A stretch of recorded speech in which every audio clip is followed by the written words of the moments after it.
your survey experiences because this was, as we said repeatedly, kind of a beta test of our new tool. And so we want to hear from you so we can keep making it better. And then hopefully everyone has been able to get in and view your results. But if not, then we're going to walk you through making sure that everybody has that access that they're supposed to have. Jenny's going to give us kind of a tour of all the different features and things that are built into it so that you can, play around with those. Um, then we'll talk through some kind of considerations and interpretation, how you can make meaning out of this. And then we'll think through some of the next steps. What do we do next now that we have these numbers? How do we share them with the staff? How do we start to make a plan around them? And then if you want to kind of continue engaging with the center, some of the options for that and more information on Ruler and our coaching model. All right, so let's jump in. It wouldn't be the Center for Emotional Intelligence if we didn't do a quick check on how everybody's feeling. So we don't have our fancy mood meter, but hopefully this looks familiar.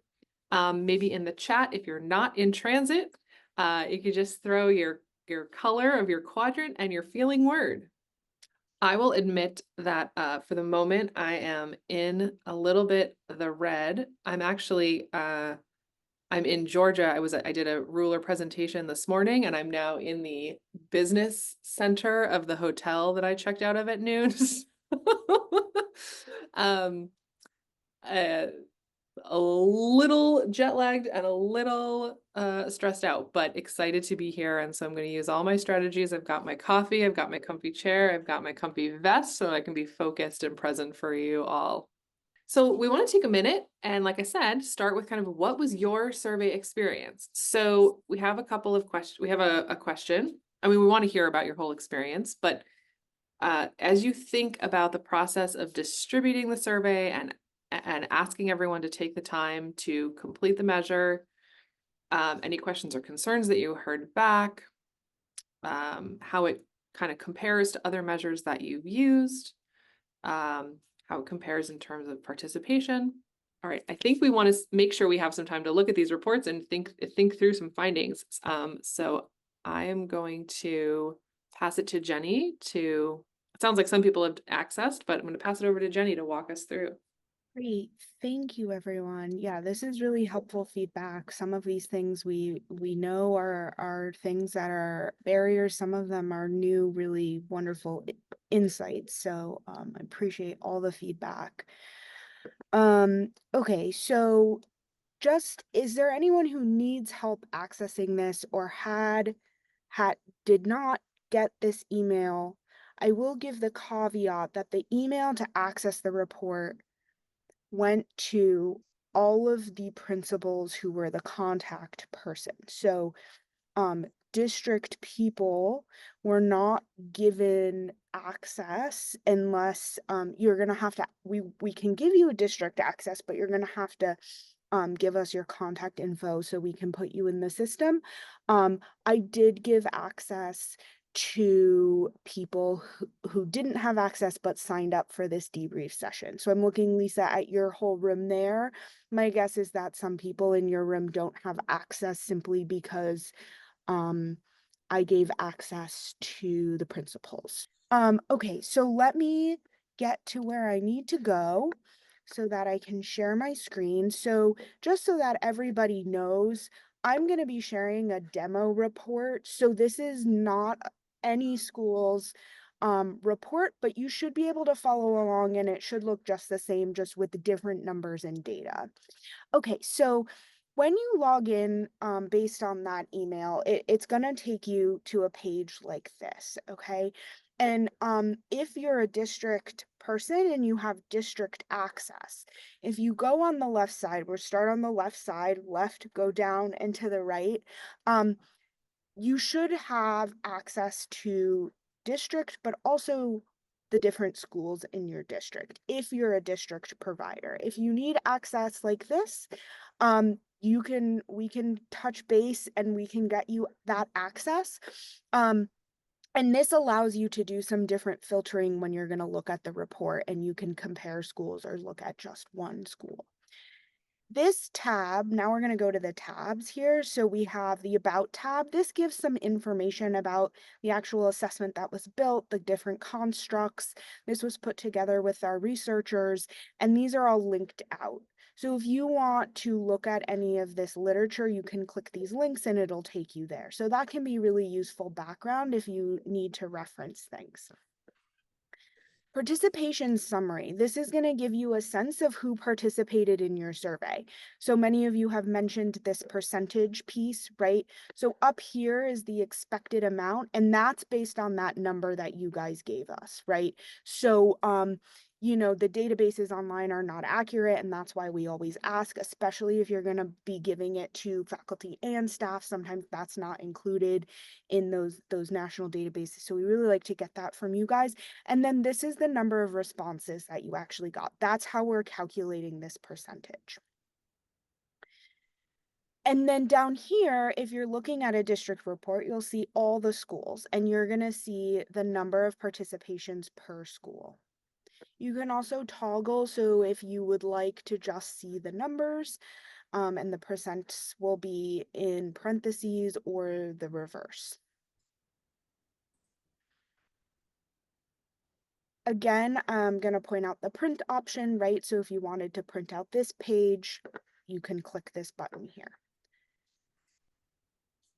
The results, this is the meat and potatoes of the report. So if you haven't looked at the report, this is the place to go. This little arrow here is just going to collapse that so we have a better view of what we're looking at here. So down the left-hand column are the constructs that we're measuring, the different domains. You can collapse these if you want to look at certain domains or simplify it, but we have social. I'll go through the social well-being one as an example, right? So if you hover over here, this will tell you exactly what it is that this question was asking. So this one was an average of the words accepted, included, and valued. And so those three words were asked to the population of people who took the survey, how frequently they experienced that at work over the past few weeks. And then an average was taken of those three words to get inclusion. You'll have the number of responses here and the mean in both numeric and then also a graphical representation. So of course, this is sample data. Typically, the unpleasant emotions, so loneliness and shame, right, tend to float around here on the lower end, while these ones might be higher. And so we like to point out to people that it's really easy to look at this report and go down the right-hand column and see if your numbers are reaching 5. But I think it's really important to pause and think about, we probably don't want your population to be feeling loneliness almost all of the time, right? So this isn't necessarily 5 as the goal for anyone. And I think we also say that sometimes for the pleasant emotions. Inspiration is a really great example. I think inspiration is a wonderful emotion that most people feel intermittently, and feeling inspiration all of the time is not necessarily the ideal or the goal that you would have. So it's a moment to pause and think about these emotions really, rather than just 5 being the goal, right? Um, you can also there's also some descriptions on the actual overarching domains too. So I'm going to keep going. So now we get to the sources of well-being, right? So we have those split into educators and staff.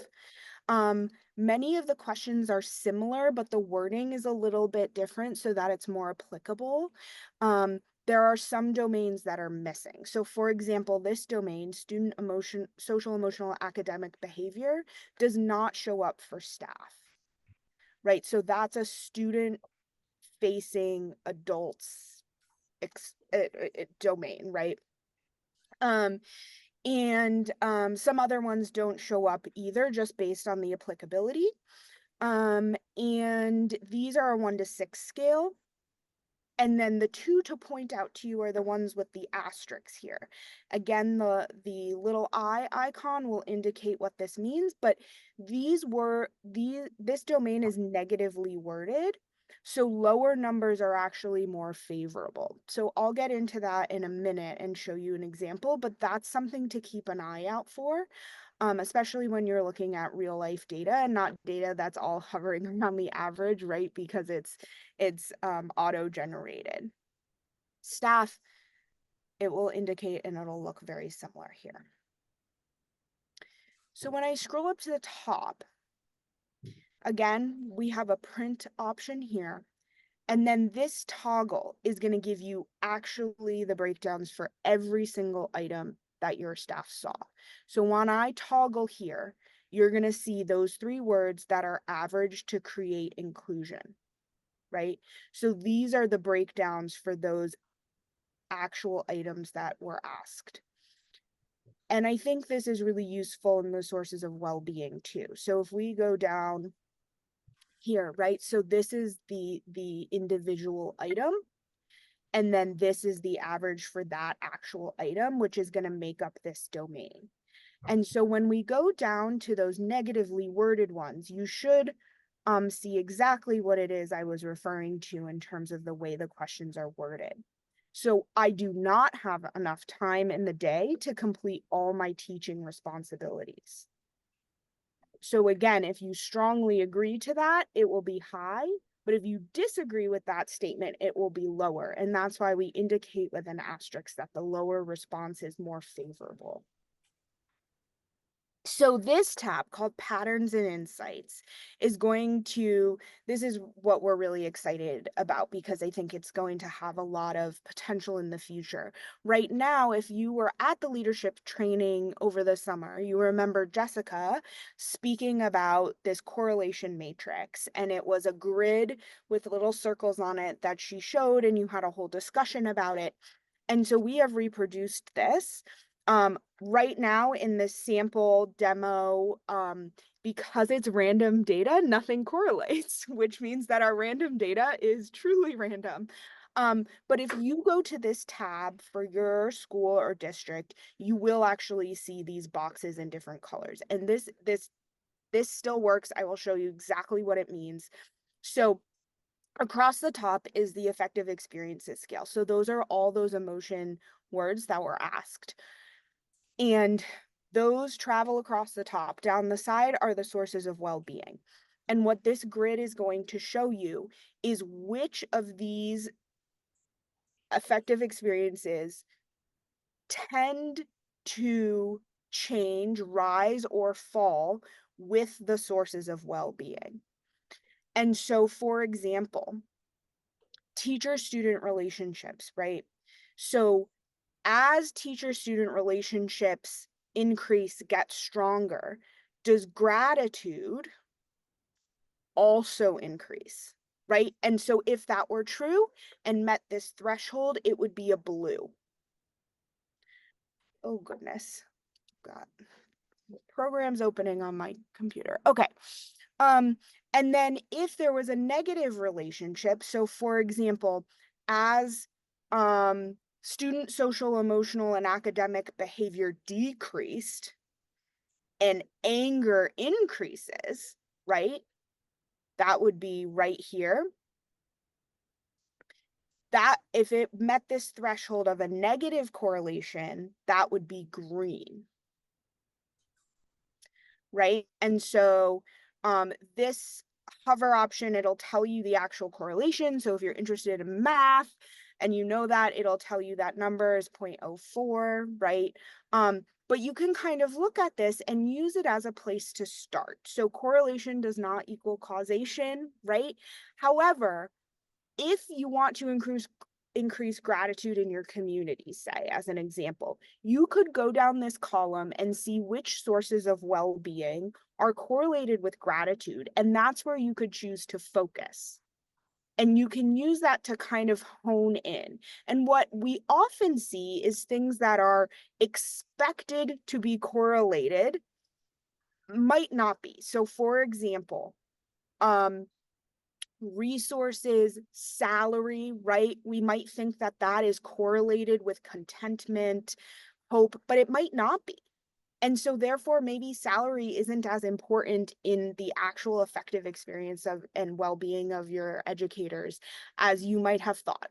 Um, but again, each school's grid looks completely different. And so I would urge you to sort of look at that and think about it and have discussions on this actual slide. So or tab. And so there should be two. You have one for educators and one for staff because their sources of well-being are worded differently and their correlations might be different. It's possible the salary matters for the educators but not the staff or vice versa, or you know different sources of well-being are correlated in different ways. So that's what this tab means. It's a little more complicated, a little more dense, but we have found that it is with some explanation can be a really useful place to discuss goal setting and next steps. Here, so what I haven't shown you is this is what we're very, very excited about. This is like huge that Resonant Education has been able to build this for us and what we've been wanting for years really is this compare by and filter options. So compare by. So these are constituents, groups of people in your entire population who have taken the survey who you can compare by. So if you want to, let's say you are a district and you want to compare by your organization. Organization is another word for school. So you can click view results, and what it's going to show you is in the results section, it's going to break it down by school. So you can compare inclusion across your 3 schools, your 5 schools, your 2 schools, right? And then you can do that all down here. I have a question. Yes. When I compare it by grade levels taught, it Yes. shows a lot of grades didn't take it, and I know they did. It's showing that my pre-K, my K, my 1 had 0, my 5, my grade 6 had 0, and all my other grades had an equal number of 10. And I only have 4 on a grade, so that's not accurate. Is it a 0 or is it a star? Let me go back to it. So It's a star. yeah, Okay. so this is a good point. Thank you, Jessica. There have to be 10 or more responses. So up here, there's a little indication here if you see a star. There have to be 10 or more responses in each breakdown category because grade level is one thing. If you think about it, maybe for race, if you think about it for another identity, you can start to triangulate who took your survey and what their responses were. And so we have a threshold of 10 in order to have this breakdown. Okay, so you can only compare by one of these at a time, right? So we can do race, ethnicity, grades taught, subject taught, years of experience. And I'm going to just give you an example of years of experience because we have it broken down into bands. So we actually group it. So we have 1 to 5 years, 6 to 10, 11 plus, and no response here. And that is how we've determined years of experience. Okay, again, if you're playing around with this digital platform and you like one of the particular breakdowns, you think it's really interesting, you can always click this print button, right? And print that one particular breakdown, that one particular domain. Okay, so I'm gonna clear that. And now I'm gonna show you the filter questions. So what this is gonna do is filter people. So instead of comparing by them, you're gonna take only the high school teachers, or you're gonna take only the female teachers, female identifying teachers, only a certain group. It's the same groups that were listed, but you can choose. So if I only want to look at the female teachers, I do that. I have to click view results to refresh it. And it's going to show you, you can double check if you go to participation summary. Oh, just kidding. It doesn't show it there. but these numbers have changed. It's no longer 277, right? This is 52. And so now what you're looking at is just that particular group of people. You can also, these ones are not mutually exclusive. So you could say, I want to look at just the women who teach first grade, right? And if there's enough participants in that particular group, which there aren't in the sample population, right, it will show you that. So you can really start to drill down there. Great. Okay, I'm gonna pause because I'm realizing the time and we do have some more things to talk about. And I want to make sure that you know how to look at your results in different ways, but also that we can wrap this up so we're not just leaving you hanging with data. So do we have any other lingering questions? Okay, and you can always email us. I'm going to put a pin in that question for you, Jessica, to double check that. And I think I'm gonna stop sharing right now and we're gonna pass it back to Jessica. So we are short on time because you guys have had so much great feedback for us, which we really appreciate. And I'm feeling like maybe there's going to be a few follow-up calls. So we will get all that sorted. But we wanted to just take a minute, and some of this should look familiar from the Leadership Symposium, but now that you've gone through the actual process of taking it and looking at your data, we just wanted to come back and remind you of a few things. So obviously this is one point in time. For many of you, it was a week or 2 weeks sort of leading up to a big national event too. So, we're going to take that grain of salt. But we encourage you to triangulate this data with other data, right? And we don't make high stakes decisions off of individual things. So you can think about, what else do we know about educator well-being, burnout, turnover, satisfaction in our district? And then look at this and see kind of what fits and, makes sense. Are there other things that are surprising that didn't expect to see? And then really when you're going to try to make meaning out of what's in there, sharing and discussing with everyone who participated is the best way to do that. I just find over and over again, no report, no matter how clear, no matter how many breakdowns it does for you, if you kind of want to get into why people answered the way they did, you got to put them together and hear why they answered the way they did. And do they feel surprised? Do they feel validated?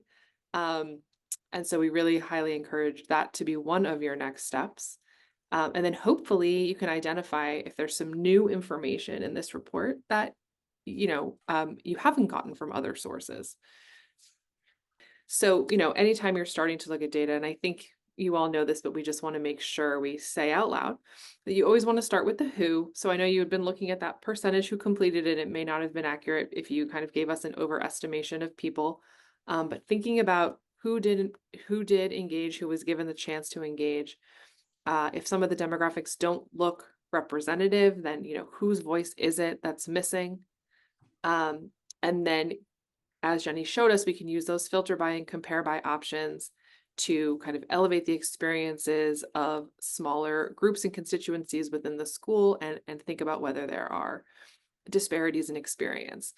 Within reason, because again, we keep it at that threshold of having 10 people so that we're not giving away anonymity or giving away people's identity and keeping them anonymous. But to some extent, you can start to see whether there are those gaps that maybe need to be closed. And then, of course, you also consider context. We try to encourage everyone to do it on a typical day, but sometimes a typical day starts at a typical day and then doesn't end a typical day. So it's not always possible. So usually we ask people to kind of think what was happening in our school during administration. We work with some schools in New York, and it was the day they had planned ended up being a day where the wildfires from Canada, they were all at home and the whole city was kind of in this orange haze. And I was like, oh, that's great, right? So everyone's anxious, confused, and not sure what's going to happen. Right? So what's happening in our school, what's happening in the world, the time of year makes a difference. So I know some schools in here felt a little bit rushed. We were trying to get everybody into a nice fall window because going into the holiday season is usually not a great time. And then up here in the north, January is just everybody's inside and it's dark. And so we try to go for fall measurement times or spring measurement times, but before end of year and testing and those kinds of things. So consider the time of year. Um, and then, did everybody take it together in one space? Were they asked to complete it on their own time? Does that impact their, feeling resentful about doing it? Or someone mentioned earlier, like it's another thing. Or was it a group effort to, put all of our thoughts together and then we're going to make a plan? So kind of what was the mood around it, right? As you think this through. Okay. Um, as you move towards setting goals, these are the steps we recommend and we're, happy to support. It starts with the leadership team reviewing it, which it sounds like you guys have done, right? Looking for the areas of strength and areas of growth, thinking through what questions you have that you'll want to raise with the faculty and staff. We highly recommend that then you kind of make a plan to share and discuss the results with everybody. We're all for data transparency. So note for yourself any of the concerns you're going to have about sharing it, how you're going to use your new emotionally intelligent leadership skills. Do you want to share in person? Do you want to, have printed copies for people? How are you planning on facilitating the discussion? Who feels comfortable doing that? Right. And then I know that some of the numbers in there can be hard to see, especially if you're the leader and there's a whole rating scale on principles, right? So kind of preparing yourself for that kind of a meeting so that you're going to be an open and curious emotion scientist. And then, of course, planning for action, right? People love to see that something's going to happen with the time that they spent giving you their feedback. So setting a reasonable but meaningful first goal, something small. As Jenny mentioned, the goal is not that all the scales are 5 all the time. That's not a reasonable goal. So what is something that we want to work on? Maybe we pick an area of strength that we want to build upon. It's not necessarily the lowest score. That's the thing we're going to tackle. Some of the things are inside our control and some of them are not. So maybe policy demands or salary. There's nothing we can, we don't have a say in that. So let's pick something that we have control over and that we think we can do, in the time that we have and the resources that we have. So the next step is sharing the data with the staff and faculty. And then, of course, we have to mention that we would love to continue supporting you and working with you. So if you are not already ruler trained, this is something where the ruler training would be able to connect your educator well-being data with these action steps, right? And ruler tools and ruler resources. And then the ruler coaching would be available. A ruler subscription package comes with unlimited ruler coaching. And so then that would be more opportunities to kind of meet with us in the team and talk it through. The lights keep going off in the room because I'm sitting too still. So we just want to mention that. And we do have plenty of upcoming trainings. We do them both at Yale. It's 2-day in person, and we also have online options where it's 6 weeks, a couple of hours a week, asynchronous with a 1-hour live session. And then again, please keep referring back to the Emotionally Intelligent Leadership Symposium website, which is this QR code here at the bottom. Username is leader. The password is 2024. You've probably all been in there before. To keep learning more about how we can continue this partnership that we've begun.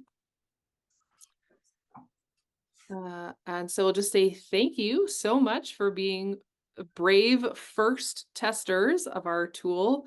I hope that you've gotten something out of today. Jenny and I have gathered so much useful feedback. We're just going to keep making this product better and better. And I hope that this is just the beginning of getting to work with all of you.